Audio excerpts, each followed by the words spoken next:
Hello, very good evening साथियों। स्वागत है आप सभी का मेरे नए यूट्यूब चैनल हिस्ट्री थोड़ा बेसिक थोड़ा डीप में, जहां हम बात कर रहे थे ऋग्वैदिक काल के बारे में। हमने पिछले वीडियो में ऋग्वैदिक काल और उत्तर वैदिक काल से महत्वपूर्ण जितने भी तथ्य थे उन पर चर्चा की थी। अब आज के वीडियो में हम वेद के बारे में पढ़ेंगे, क्योंकि वेद से लेकर हमारे एग्ज़ाम में जो भी क्वेश्चन आते हैं वो बहुत इम्पोर्टेंट है। ज़्यादातर एग्ज़ामों में वेद से एक आध क्वेश्चन पूछा ही जाता है, तो वेद को हम क्लियर तरीके से पढ़ लेते हैं। चलिए शुरू करते हैं आज का अपना टॉपिक वेद। वेद, जैसा कि आप सभी जानते हैं, जो वेद हैं वो हमारे सर्व प्राचीन धर्म ग्रंथ हैं। ठीक है, उसमें भी हमारे जो वेदों की संख्या है वो 4 है, और उसमें सबसे प्राचीन जो वेद है हमारा वो ऋग्वेद है।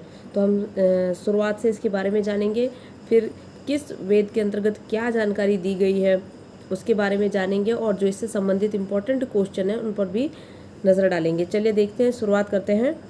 सबसे पहले वेदों के संकलनकर्ता कौन थे? वेदों के संकलनकर्ता थे महर्षि कृष्ण द्वैपायन वेदव्यास जी। महर्षि कृष्ण द्वैपायन वेदव्यास जी ने वेदों का संकलन किया था। इनको रचयिता भी माना जाता है, लेकिन इन्होंने वेदों को क्या किया था? कलेक्ट किया था, इकट्ठा किया था। ठीक है, इसलिए इनको संकलनकर्ता कहा जाता है, महर्षि कृष्ण द्वैपायन वेदव्यास को, जिन्होंने महाभारत भी लिखी है। ठीक है, उसके बाद हम बात कर लेते हैं कि वेदों की संख्या कितनी है। तो वेदों की संख्या 4 है: ऋग्वेद, यजुर्वेद, सामवेद और अथर्ववेद। ऋग्वेद, यजुर्वेद, सामवेद, अथर्ववेद, ये 4 वेद हैं आपके, जिसमें ऋग्वेद आपका सबसे प्राचीन वेद है। सबसे प्राचीन वेद है आपका ऋग्वेद, और सबसे बाद का वेद है आपका अथर्ववेद। ठीक है, वेदों का दोनों पैर कहा जाता है छंद को।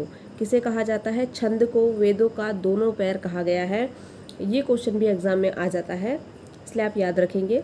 इसके बाद हम बात कर लेते हैं ऋग्वेद के बारे में।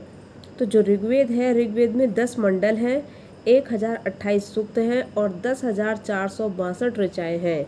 यानी 10 मंडल, 1028 सूक्त और 10,462 ऋचाएँ दी गई हैं ऋग्वेद के अंदर। इसके जो 10 मंडल हैं, उन मंडलों में सबसे प्राचीन मंडल कौन कौन से हैं? तो दूसरा और 7वां मंडल इसका सबसे प्राचीन मंडल है। दूसरा और 7वां सबसे प्राचीन मंडल है, और सबसे नया या नवीन मंडल पहला और 10वां है। ये आप याद रखेंगे, ये भी एग्जाम में पूछा जा चुका है। सबसे प्राचीन मंडल दूसरा और 7वां, सबसे नवीन मंडल पहला और 10वां। ठीक हो गया।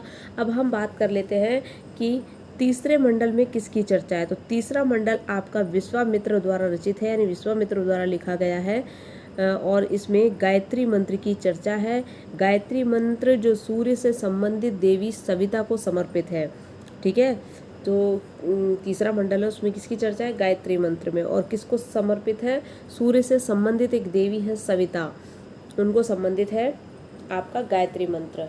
ठीक है, उसके बाद हम बात करते हैं 7वें मंडल में किसकी चर्चा है। तो 7वां मंडल आपका गुरु वशिष्ठ ने लिखा है, और 7वें मंडल में दशराग युद्ध का वर्णन है। दशराग युद्ध का वर्णन 7वें मंडल में है, जो मैंने आपको बताया था कि ये युद्ध रावी नदी के तट पर लड़ा गया था, और इसमें एक तरफ 10 जन शामिल थे, जबकि दूसरी तरफ जो थे वो सुदास, भरत कबीले का नेता था सुदास।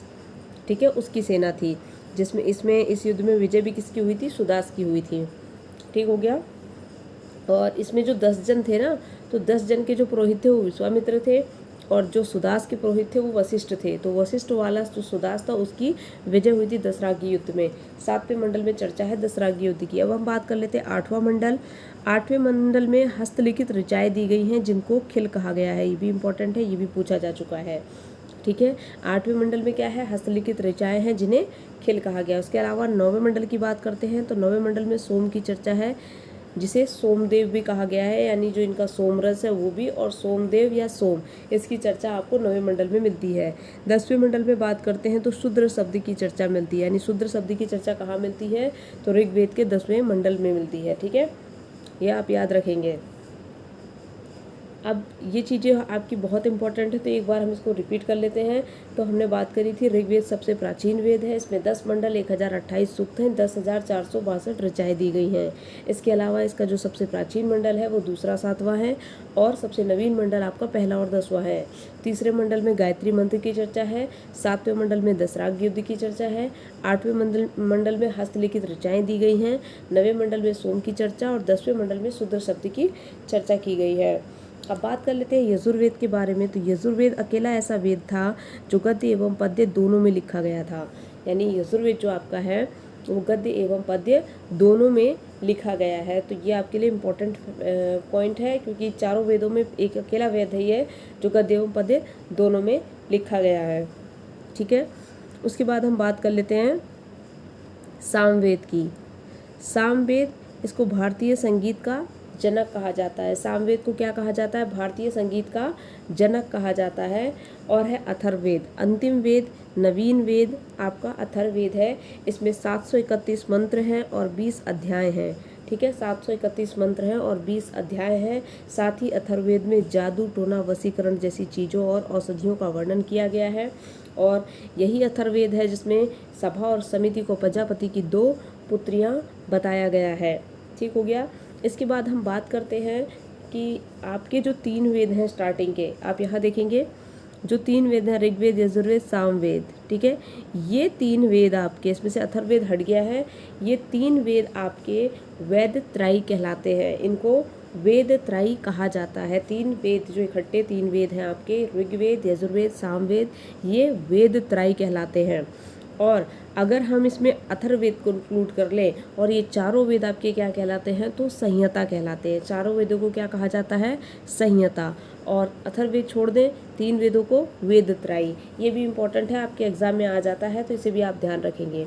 चलिए आगे बढ़ते हैं। अब हम बात कर लेते हैं वेदों के बारे में, क्या क्या चीज़ें इंपॉर्टेंट हैं जो एग्ज़ाम में आ जाती है। वो एक चार्ट के थ्रू मैं आपको समझा रही हूँ ताकि आपको चीज़ें याद रहें और आप इसे भूलें नहीं। एग्ज़ाम में आए तो आप इसको वहाँ पे कैच कर लें। ठीक है, चलिए देखिए, पहला वेद हमारा यहाँ पे, मैंने यहाँ पे एक चार्ट बनाया, चार्ट देख लेंगे। पहले वेद की बात करेंगे, फिर उस वेद का उपवेद क्या है इसके बारे में पढ़ेंगे, उसका ब्राह्मण ग्रंथ क्या है और उसके पढ़ने वाले को हम क्या कहते हैं।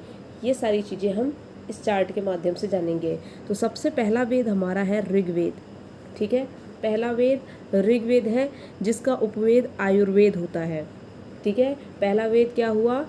ऋग्वेद। ऋग्वेद का उपवेद हो गया आयुर्वेद। और इसका जो ब्राह्मण ग्रंथ है वो है ऐत्रेय तथा कौशिकी ब्राह्मण। ऐत्रेय तथा कौशिकी ब्राह्मण ऋग्वेद का ब्राह्मण ग्रंथ है और इसके पढ़ने वाले को होत्र या होता कहा जाता है। होत्र या होता कहा जाता है ऋग्वेद के पढ़ने वाले को। यजुर्वेद अगला वेद है हमारा। ठीक है, जो गद्य एवं पद्य दोनों में लिखा गया है। यजुर्वेद का जो उपवेद है वो धनुर्वेद है। ठीक है, धनुर्वेद है। और ब्राह्मण ग्रंथ इसका तैत्तिरीय तथा शतपथ ब्राह्मण है। तैत्तिरीय तथा शतपथ ब्राह्मण आपका यजुर्वेद का ब्राह्मण ग्रंथ है। इसके पढ़ने वाले को अध्वर्यु कहा जाता है। पढ़ने वाले को क्या कहा जाता है? अध्वर्यु कहा जाता है। ठीक है, अगला वेद हमारा सामवेद आता है। अगला वेद है सामवेद। सामवेद का जो उपवेद है इसको हम कहते हैं गंधर्व वेद। ठीक है, इसका ब्राह्मण ग्रंथ आपका पंचविश ब्राह्मण है और इसके पढ़ने वाले को उद्गाता कहा जाता है, जिसे उदात्र भी कहा जाता है, उदात्र या उद्गाता।